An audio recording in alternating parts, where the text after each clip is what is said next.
TheeLitOne, what's poppin'? We are on Twitch. We're not live, but you can leave a like, comment, subscribe, turn on your post notification bells. Let's continue to grow the family from Chicago to the UK. Right behind me, you see a little warning screen, just in case. Twitch.com is where you can't catch a live stream. Username's at the bottom of this warning screen. And we do got Patreon Monday through Sunday. Premier League highlights. If you're watching this and you on and you watch Premier League, where the games at? It's Saturday, right? It's a normal week, Saturday and Sunday. Anyway, Premier League highlights, UK TV shows, UK movies. This is Jimmy the Giant, the Americanization of Britain. I be trying to tell y'all, it started with the music. Everybody has to appeal to the American ear with music because that's where the money is. That's not you. Okay, when I say that's where the money is, that's where the labels are located. The money is actually where y'all are in overseas and worldwide money. But like, to get that push from behind the label, that's where the labels are. America. Especially as a rapper or like a rock star, or maybe not a rock star, but like R&B, anything like that. Anyway, talk to me, Jimmy. Copyright disclaimer. Under Section 107 of the Copyright Act 1976, allowance is made for fair use for purposes such as criticism, comment, news reporting, teaching, scholarship, and research. Fair use is a use permitted by copyright statute that might otherwise be infringing. Non-profit, educational or personal use tips the balance in favor of fair use. No copyright infringement intended. All rights belong to their respective owners. This should be very interesting. Britain versus America. I mean, but I'm Britanization. The Britanization of the TheeLitOne. These two nations have long been in a tug of war of power and influence. Influence? Power, yes. Influence? Questionable. The Brits, we gave Americans their language, we gave them their legal system, we gave them the Beatles, and in return they gave us fighting over Black Friday deals and obesity. Rival firms are spending... Well, I wouldn't call that a fair assessment. ...millions battling for the best, most expensive sites. In the burger boom, the gamble is that Britain will go for fast food in a big way. However, and it does pain me to admit this, over the years, Britain has kind of... That's a fact? Wait, I thought he was kidding. That's a real fact? A big way. However, and it does pain me to admit this, over the years, Britain has kind of lost its influence and has slowly turned more and more into the nation that it created many, many years ago. But how did that happen? Today, we will explore the Americanization of Great Britain. Britain and the United States share values of freedom, of democracy and enterprise, and I look forward to building on the special relationship. Special relationship. Special relationship. This means a special relationship. That phrase, special relationship, there has not been a special relationship even since the Second World War. We have had cause bitterly to regret blindly following the United States. For us to understand, we need to go all the way back to the 18th century. Back then, the Brits ruled the world and we were God's chosen people. I mean, I can understand, look at us. Our influence spread across the world. At one point, we had 120 colonies under our control. And there was... Was there a lot of pillaging going on? One of these colonies that stood out from the rest. A little known country called... USA! USA! USA! You see, back then in like the 1700s, Americans, they didn't see themselves as Americans. They saw themselves as proud Brits, loyal to the crown and all of that stuff. However... How can Americans be... Americans' foundation is not built on the truth, so whatever happened after Native Americans, it's all cap. So... Spoiler alert. The American-British love affair, it didn't last forever. In 1756, it all fucking kicks off, right? You have what's called the 7-Year War. which lasted 9 years, where the conflict originated in North America, where the Brits were basically beefing with the French. And like, war isn't cheap, you know, these skims and Abyssal whips, they cost a lot of fucking money. And when the war finished, Britain's national debt had doubled, and an economic crisis ensued. The economic crisis was affecting everyone, but particularly the merchants in Boston, New York, and Philadelphia. They were going bankrupt. Banks weren't giving out any credit, wages were falling, and the cost of living was going up. And like, you know, the Brits were sort of responsible for all of this. And so, Parliament cooked up a get-rich-quick scheme. So what we did, we went over and we said, look lads, look, don't you worry, got this all under control. What we'll do, right, we'll get you lot to pay us a bunch of taxes and we'll put a load of tariffs on you. Now you see, the problem for the Americans was that they couldn't fight against this. And that's because they weren't allowed to have anyone sit in Parliament. But the thing is, technically, those Americans under our law were actually English, meaning that, you know, technically, according to the fucking rules, we legally were meant to give them representation in Parliament. And so the Americans were a little pissed off and they led a bloody revolution against us. I just watched this movie for the first time. It's a good movie. They threw a bunch of our fucking tea in the river, and like, obviously that was a step too far. So yeah, pretty bloody war ensued. Very quickly, in this era, the American identity was in limbo. They'd created their own dope flag, and we would start to see like an American nationalism. Hey everyone, so I was chatting on a... So the American flag is a ripoff of, you know what, respectable though. I respect it. AIM with this guy. Supposedly he was from England, and I speak fluent American, so there's a bit of a language barrier.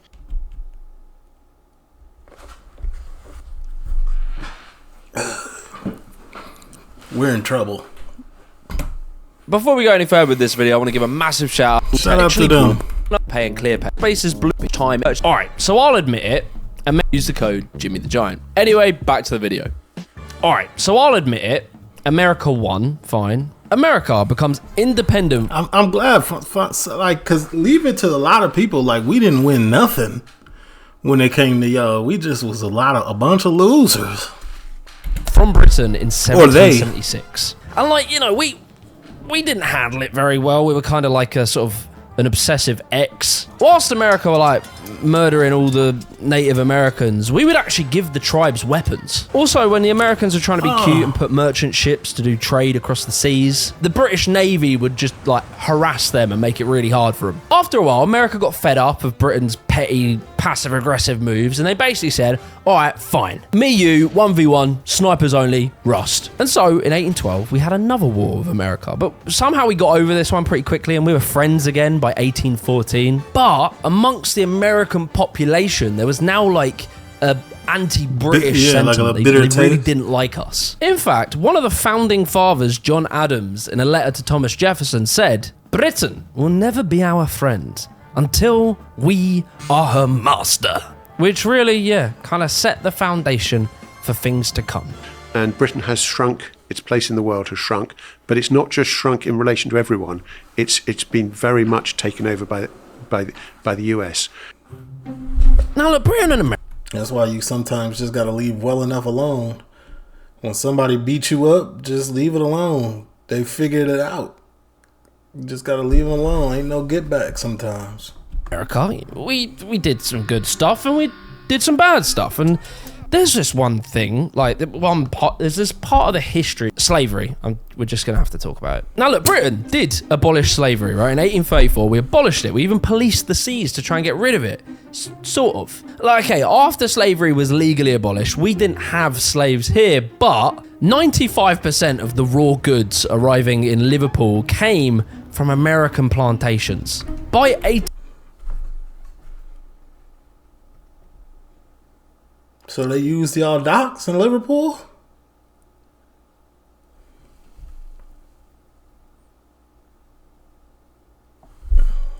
$1890, you know, many years on, 50% of American exports went directly to Britain. So, like, you know, we might not have had slavery, but we were definitely benefiting off of it, and it was kind of our dirty little secret. America would eventually have a civil war over slavery, and Britain decided to announce itself as being neutral.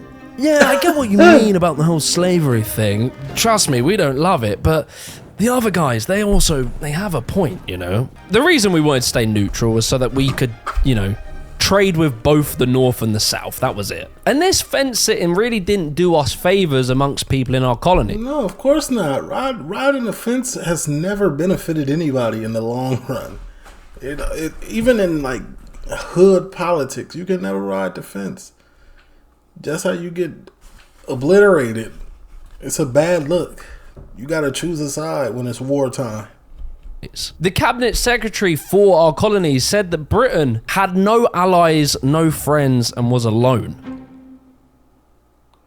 But you see, despite this and the anti-British sentiment that was growing, amongst the upper classes, the British were still idolised. You would see, like, wealthy American industrialists trying to marry into the British aristocracy. Famously, Winston Churchill, you know, the British icon, his mother's American. To introduce Mr. Churchill, he's a great Englishman, but he's half American. And America's richest family, the Vanderbilts, they married into British nobility. However, there was a constant family, the Vanderbilts. They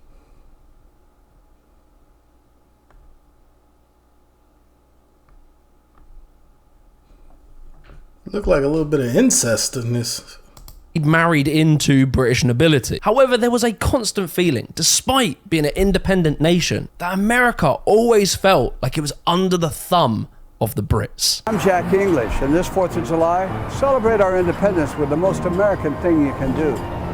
Telling the British to shove it up their ass. In 1895, the UK and America embarked on what was known as the Great Rapprochement. The boys put aside their differences and we came together like a fucking WWE tag team. And it was popping off, man. We aligned, right? It was synergy. We lobbied up and joined forces on our economic, our military, our political, and our diplomatic policies. It was fucking beautiful, man. It was like Jimmy McElroy and Chaz Michaels swerving and prancing together. With Wall Street and the City of London becoming financial giants, a new era had dawned. However, by the 1880s, whilst we were meant to be soaring together as a team, the Americans decided to overtake our economy. Fuck. And then... Of course, when it comes to money, America's taking advantage of anything. They're all things to the wind.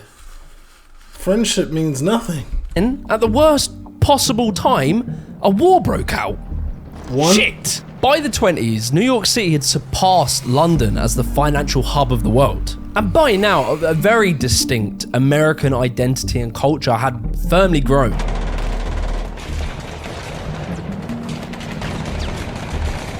But you see, World War I was a turning point in this power struggle, as America refused to join the war until 1917 and avoided any formal military alliances with Britain. And so Britain had to borrow $4 billion after the war, in which the Americans demanded repayments that Britain couldn't afford. And they imposed steep tariffs, and it payback, get back, got no time. You know what I'm saying? Payback from back in the day, remember? Really strained the relationship between these two nations. The balance of power had officially flipped. Forgive but never forget is what America was going off. The moment they could, they did. Get even.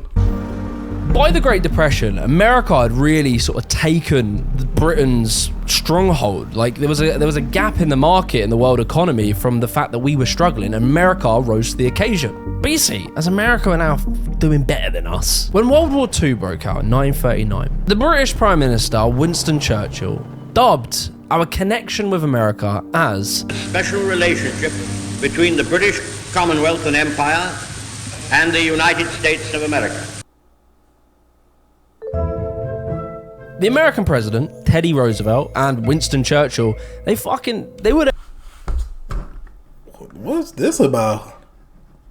Them boys, they teamed up. We were like Lionel Messi and another football guy who they played good football together. To be honest, we were a dream team. It was sick, right? It was good versus evil. These two superpowers, they fused and joined forces, and we were combining our scientific, our financial, and our military capabilities, and obviously, we beat the Nazis. However, you know, the quiet truth is that we didn't have a lot of money. We were like asking the Americans to lend us some money. More than half a year, the Lend-Lease Act has been in force, and almost since the beginning of the war, we've heard of American factories working for Britain. The stream of modern weapons is swelling to a... I just realized that I was on top of Jimmy the Giant. Pause.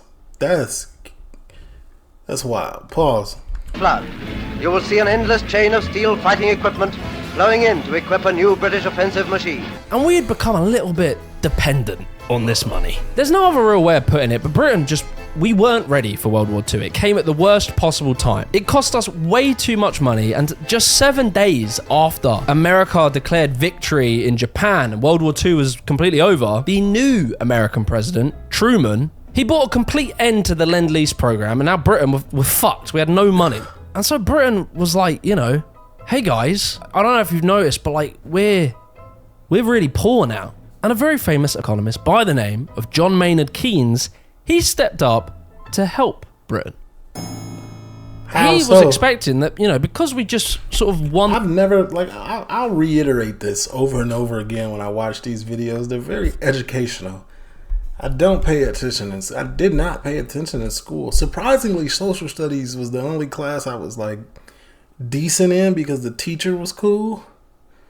Mr. Chan, shout out Mr. Chan, man. I don't know if you still working at that school, but little did you know you were one of my favorites, man. You was just chill. You never did too much. The war together, and we were buddies, and a strong Britain means a strong sort of won the war. Economist by the name of John Maynard Keynes, he stepped up to help Britain.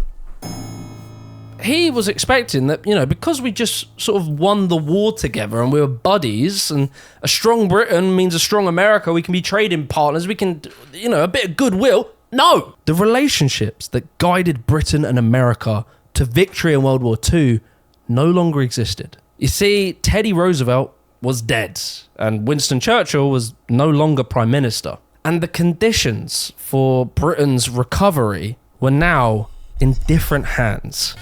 Now that the war is over, we want to do business with Britain, and Britain wants to do business with us. This agreement is good business. Eventually, help would arrive, but it wouldn't be in the form of a gift. It would be a loan with interest. Trying to get the Americans to give us some fucking money was... Nah, America barely want to give its own people free money. You know what I'm saying? Like, we still waiting on reparations. Which I thought y'all was getting some free money. We ain't even got reparations yet. It's been 100 years now. It was pretty embarrassing. Like, we had to fucking drag Winston Churchill out of retirement. Like, he wasn't Prime Minister anymore, and we just said, mate, they like you over there. Can you ask? In 1946, he did a tour of America where he went around, you know, talking to politicians and the general public. And he was like, hey guys, you remember me? You know, war? We won it together.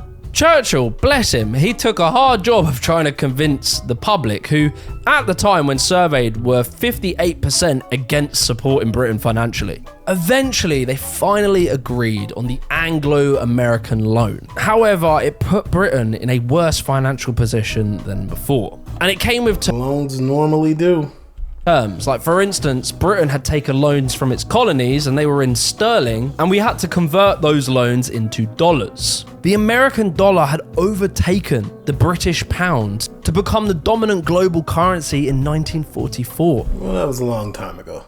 Not like that anymore. And like, it got worse for the sterling. In 1949, there was the sterling crisis. The cause of the crisis is America's phenomenal industrial development, which has unbalanced the old trading equilibrium.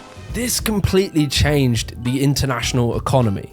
Britain was fucking swimming in debt and could no longer act like the fucking big cheese. And just like that, culturally, economically, militarily, politically, the United States of America had taken over.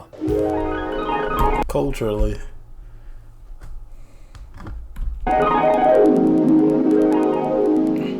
See the the U. I still feel like America doesn't have an identity culturally. Like, there's nothing passed down from generation to generation, like, really, though. Like, USA in your Chevrolet, America's asking you to come. Drive your Chevrolet through the USA. America's the greatest land of all. Now, look, it wasn't... Now, don't get me wrong. It is a great place to be. I appreciate being from here. I do take all the liberties allotted to me. And I appreciate it. But I'm going to still talk my stuff. Complete GGs for Britain. Like, we weren't absolutely fucked. The whole rejigging of our economic structure led to the post-war boom, where the Prime Minister, Harold Macmillan, said, "Most people have never had it so good. Around the country, industrial towns, the farms, a state of prosperity such as we have never had in my lifetime, nor indeed in the history of this country. Unemployment was lower." What year was this? There's always the rainbow before there's always the sunshine before the storm. Ever been before and has ever been since. By 1957, 52% of British people, when surveyed, said that they were very happy with life. Which, like, if you know anything about British people, is truly unbelievable. And like, in this era where everyone was happy and not that poor and people were looked after, and God, what's happened to this country? A new, thriving music scene had emerged in towns like Liverpool, Manchester, Birmingham, and London. You see, American rock and roll had found its way into Britain through American soldiers and sailors. Did it? I have this argument all the time when I do the little music reactions. I told y'all, it's an American ear. So a lot of people agree with me, a lot of people disagree with me, but you clearly, even Jimmy the Giant knows. Because it's clear, though. I don't know if people be in denial, but like, it's clearly influenced by America sound, but okay. I love the UK, but I'm just saying. Etc. And it led to a wave of young British people inspired to make their own music. And one of those groups, around 1964, was a little known band by the name of The Beatles. I mean, yeah, once y'all got the Beatles, though, it was like, all right. I didn't even know the Beatles was y'all's until 3 years ago. I thought they was American. There are rumors around that this is Britain's revenge for the Boston Tea Party. 3,000 screaming teenagers are at New York's Kennedy Airport to greet, you guessed it, the Beatles. By the next year, the Beatles had 34 songs in the top 100s and 6 number ones in what was being called Beatlemania. And like, yeah, it was around this time, the mid-60s, where a wave of British music was becoming very popular over in America, who had always led in entertainment. And this era was now being dubbed as... Yeah, the UK got the sauce. The British invasion. Britain was dominating the American charts, and like, we were having a cultural impact. You would literally have Americans dressing as if they were British teenagers. So along with a little bit of cultural influence, we did actually bounce back as a financial hub. The City of London, right, a bunch of banky boys, they had kind of found a sort of loophole, a workaround to the American-led Bretton Woods system, which imposed heavy regulations on finance to stop people speculating on very risky trades. In 1946, we reintroduced the sterling area, and by the 1960s, 40% of all international trade was being done in British sterling. This loophole is what birthed offshore banking, and would go on to lead to the euro-dollar market in 1955, which would lead the City of London to regaining the power over finance and becoming the central hub for finance all around the world. And so, you know, we might have lost America, we might have lost our empire, we might have lost our political power, but we did control the money. And the one who controls the money is the boss. At the end of the day. However, I would argue that this sort of reliance on finance led us to ironically becoming more and more Americanized when it comes to our attitudes towards capitalism. Through, of course, Thatcher. It's Oh, y'all hate this woman. She's to blame for everything after her reign. That's an issue. It's always Thatcher. Just expect it. It will always be Thatcher. Now, Thatcher adored America. as her political campaign would follow Ronald Reagan and the free marketeers, which I've done a whole video about, I'll link that below. The journalist Will Hutton wrote about Thatcher's mission to make Britain a simulacrum of the United States. Simulacrum? Hey Siri. Huh? What does simulacrum mean?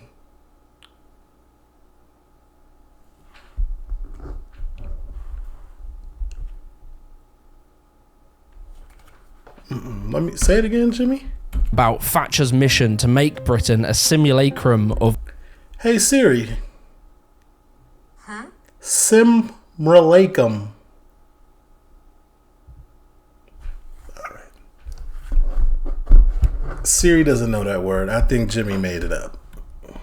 Somebody in the comments put the definition.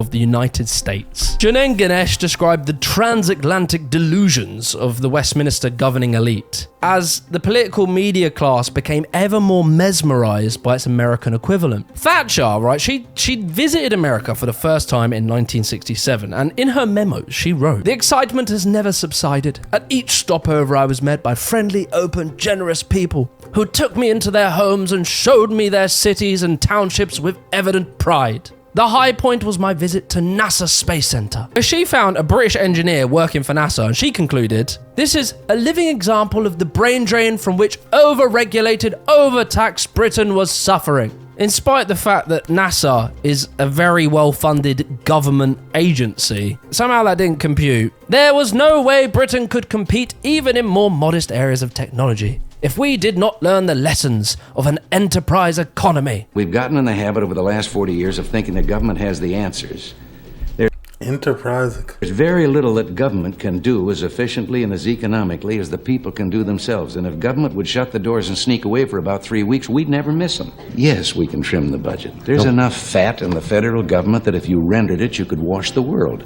The essence of socialism is that you surrender quite a bit of power over your own life to the state.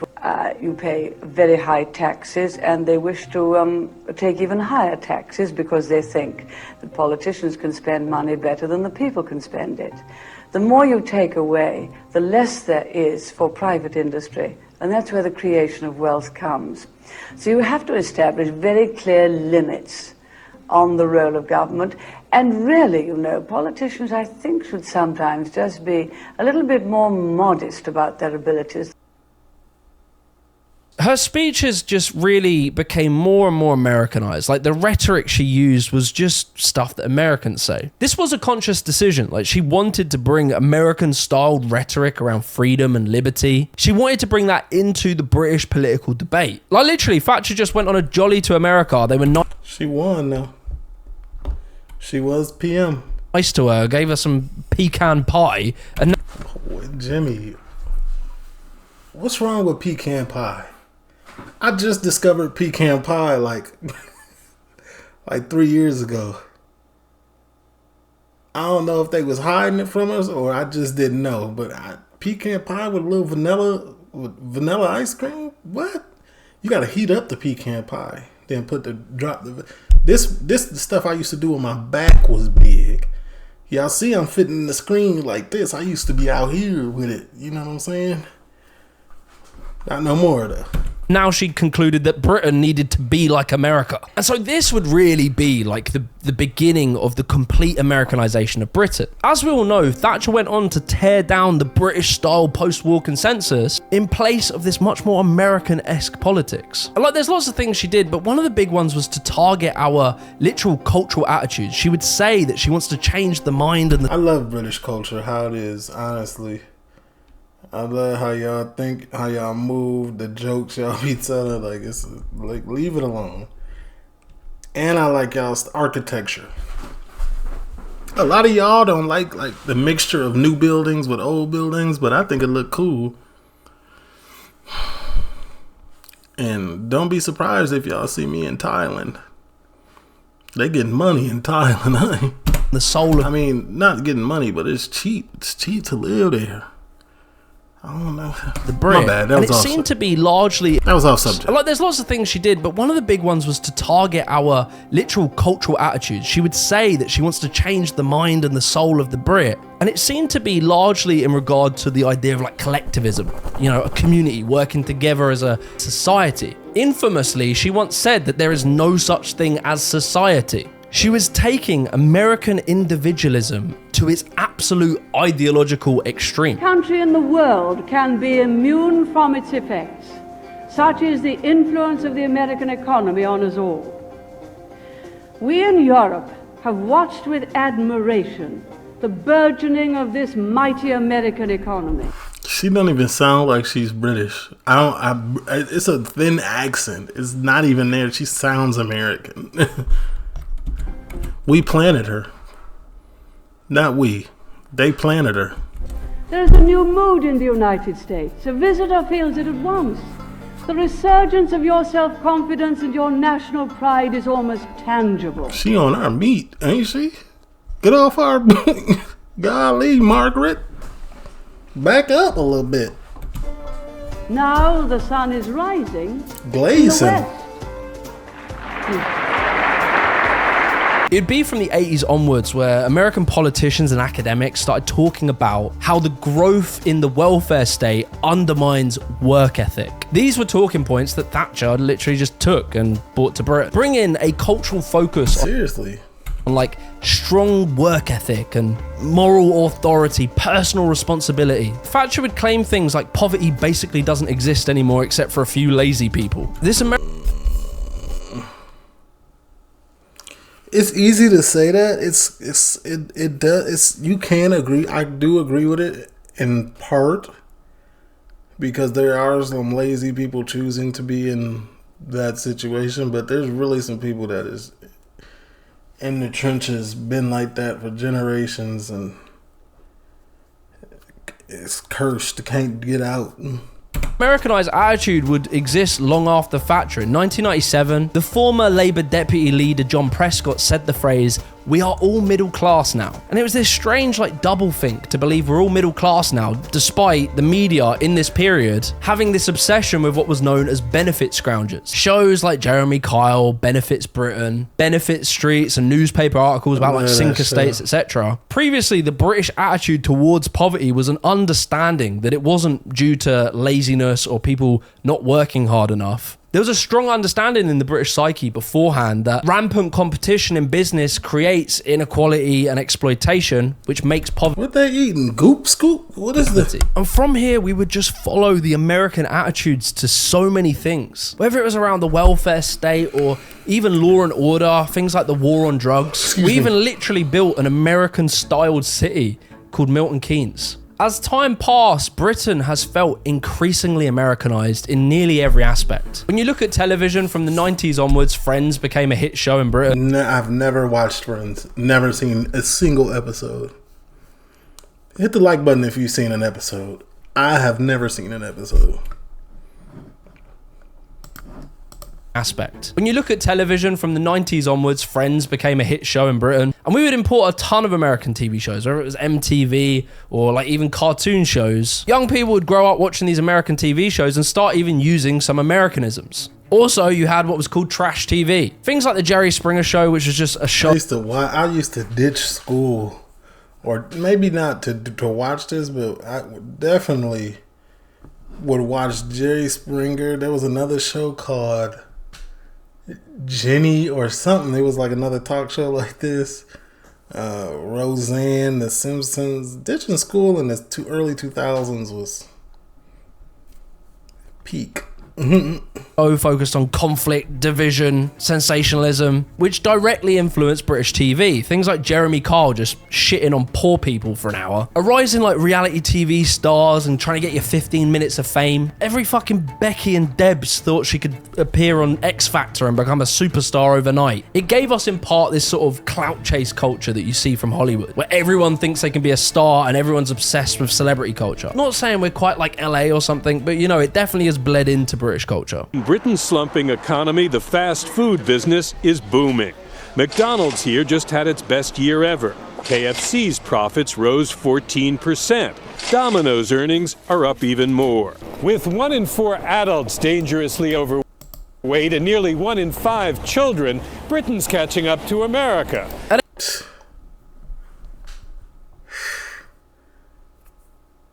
So America was the the top dog at being fat? What are y'all saying? And mate, you gotta think about the food as well. The rise in British obesity. We're now the 6th most obese country on the planet, and British attitudes towards food and eating have become more Americanized. Instead of having like family meals where you all sit down together, which was traditional, now people kind of eat on the go a bit more. How about y'all take some accountability for y'all own backs? Y'all back being big don't got nothing to do with us. You know what I'm saying? We got our backs big on our own. So did y'all. Y'all did that. Don't try to divert what's really happening. Y'all got fat. Y'all got fat. Live with it. Stop blaming America.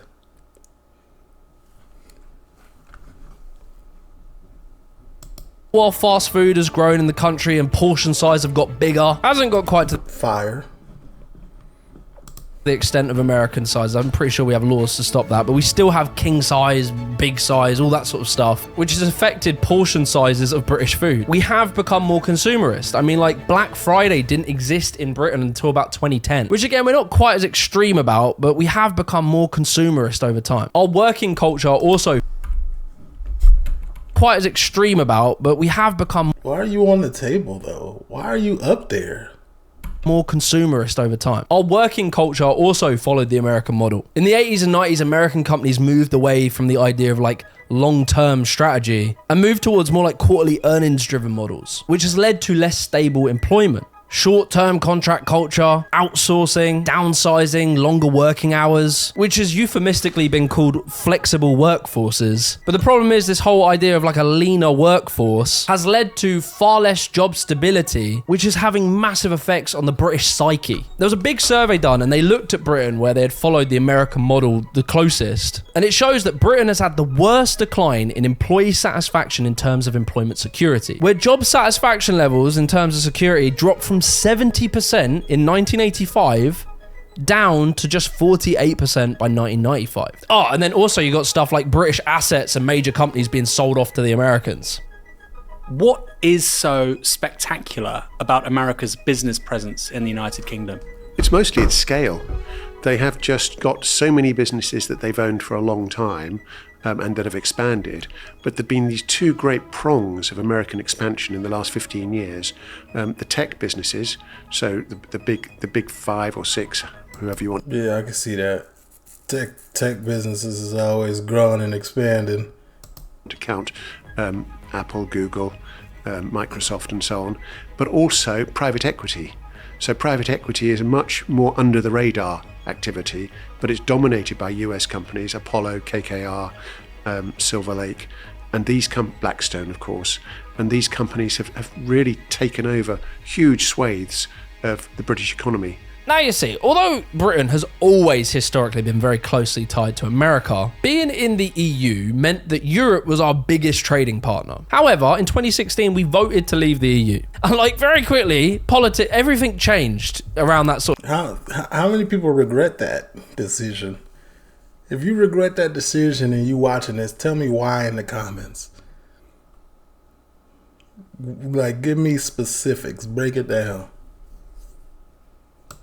Sort of time. 2016, Trump bursts onto the scene and you're seeing like a rise in populism. And in this time, I believe we entered a new era of Americanization. We're here down here to show a little bit of support for Trump because all the nutcase lefties was on the streets yesterday crying into their little banners that they got provided with, and obviously George Soros. I would argue that our relationship with the EU acted as a bit of a counterbalance to American influence. However, it was very interesting to see the sort of similarities between the Trump campaign and the Brexit campaign. With people like Boris Johnson and Nigel Farage, our politics started to look less and less British and more American. I'll be honest, historically, us Brits, when it comes to politics, we're always a little bit dull and boring. But Brexit was a change, right? It saw like more sloganeering, more like publicity stunts. You have fucking Boris Johnson whipping around on a zip line and rugby tackling children to try and get us out the EU. The debates got spicier, and you would see people making just claims that weren't backed by facts. The £350 million a week we send to the EU,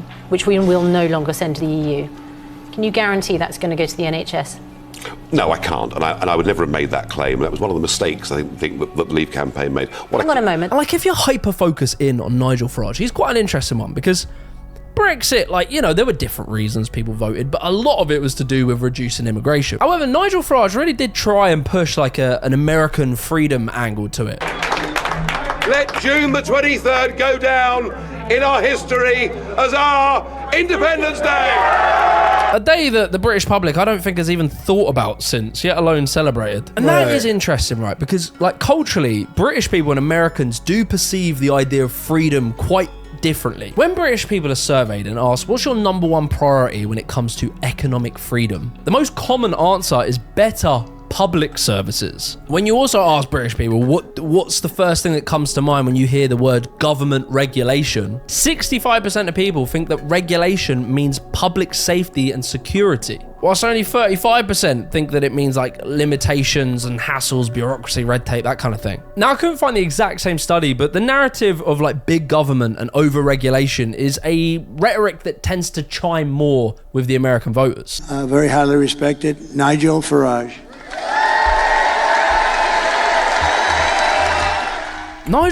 Nigel Farage looked like that one kid. What's that one kid? What show was he on? Man, y'all know who I'm talking about. Y'all know who he looked like. I'm gonna figure it out in the next 4 minutes. Nigel Farage really loves, like, he loves Donald Trump. He does. I mean, here's a picture of him and Donald Trump's son, and I don't know, man. Kind of looks like a Make-A-Wish kid. And you see him wearing like MAGA hats and stuff, and I don't know, I couldn't pick Nigel and Thatcher glazing.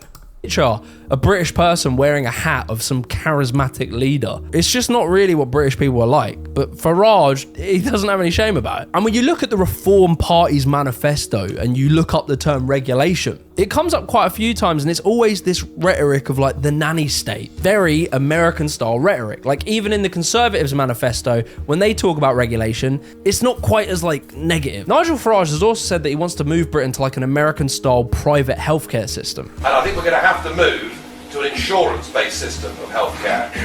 If I was able to do that through the marketplace of an insurance company, than just us trustingly giving 100 billion a year to central government and expecting them to organise the healthcare service from cradle to grave. Despite the fact that when you actually poll British people on that topic, 93% of British people support a free NHS. 82. Yeah, 100%. Like, I don't even know what you're talking about. If I can go to the doctor and it was free every rip, man, you know how much healthier I would be? Like, yeah, long waits and X, Y, and Z, but I'd take much better care of, and I think the average American would take much better care of themselves, knowing that they wouldn't have a bill or a copay or some craziness. 2% believe it should be paid for by taxes. In America, the majority do want free healthcare, but it's only 57%. Well, only 43% would like a government-run healthcare system. And you really do see the Reform Party adopting like the Elon Musk, Trump, MAGA kind of talking points. There's this one Reform Party MP called Rupert Lowe, and he was tweeting the other day about the woke mind virus. And he was saying how he's jealous of Elon Musk's Doge department. And like, on the most extreme end, you even see people calling for like Trump and Elon Musk to take over Britain. Honestly, Trump taking over might not be such a bad idea. Cheaper energy, food on shelves, affordable, and no one arrested for suggesting Britain's being unsafe. Is there a little bit of zest here? To each their own, but I'm just questioning it. I just wondered.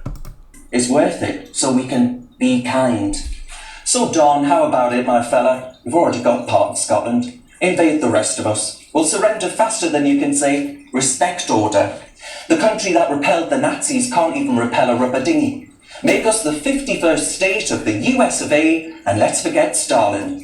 I beg your pardon, I've done it again. Starmer. And at some point, it becomes hard to know if they're joking or not. And as we've seen, Elon Musk's growing interest in having power over Britain, he's pledged to give £100 million to the Reform Party. If you want me to make a video about Elon Musk trying to influence British politics, comment. Yes, please. Please, because I have no idea what's going on and people keep DMing me about it. So, yes. Below. There's been this big back and forth over this trade agreement and the terms. Like, we didn't want to, at one point we didn't want their chloroform fried chicken, but it has felt that lately we have become more reliant on America, and this seems to be influencing us more and more. They've not just bought up assets like property, but they've bought what I call the bridges and the pipes of our economy. So in medieval times, the thing that you wanted to own was a bridge where you could charge people a toll and where it was the only way from one side of the river to another. And that's exactly what the Americans have done in so many areas. So, for example, if you do dating through Bumble or Tinder, you're maybe dating a British person, but you're paying an American for the privilege. Now, look, I know I've probably pissed off a lot of Americans in this video. I don't blame... Nah, you didn't make me mad. Like, somewhat, like some stuff, but not mad. Americans are good people. It's their political system that fucking sucks. And the way geopolitics works is it's inevitable. We live in a globalized world and you're always going to take influence from different nations. And like historically, we force Britishness on the entire world. Now America is doing the same. But it just seems a shame to me that Britain seems to want to follow America anywhere. We would follow them off the edge of a cliff. And we don't seem to ever stop and ask, like, to what benefit? Many Americans themselves feel tired of this sort of like rat race culture that's consumed them. Working too much to see their friends and family, too little time and energy to pursue their own passions, working unstable jobs, earning far too little to sort of envision a happy future. With all this talk we have these days around British cultural values, I feel like the Americanisation of Britain has just been something no one talks about. Well, I'm glad you talked about it. And we've had a discussion. And hopefully in the comments we can have a further discussion. So let me know what you think.